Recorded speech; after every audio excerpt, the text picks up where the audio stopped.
Hey everyone, welcome back to my YouTube channel. This is a small video to show you guys how I do my winged liner. I don't want to ramble on too much, I want to get straight into the video.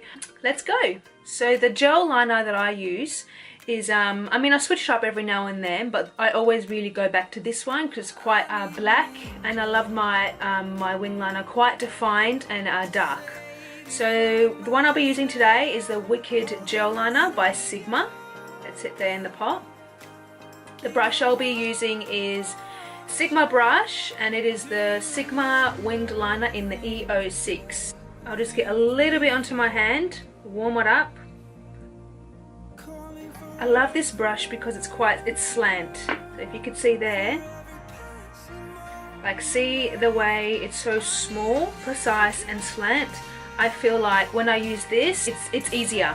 Keep in mind I have hooded eyes, so obviously maybe this might not be the way that you would do it in your eyes, but see, as my eyes are quite hooded, so obviously I would probably need to go past that crease and up.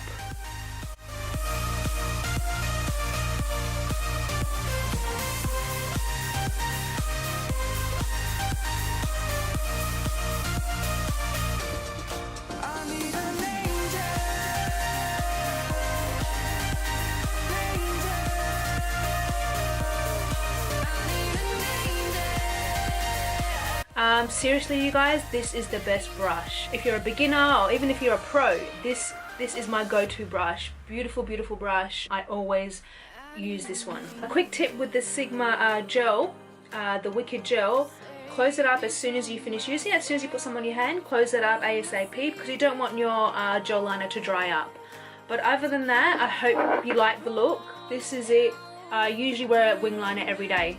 Every day I wear a wing liner. That's how much I love it. Thumbs up to this video if you liked it. Please subscribe to my channel if you like this tutorial on the way I do my wing liner. See you guys in my next video. See ya!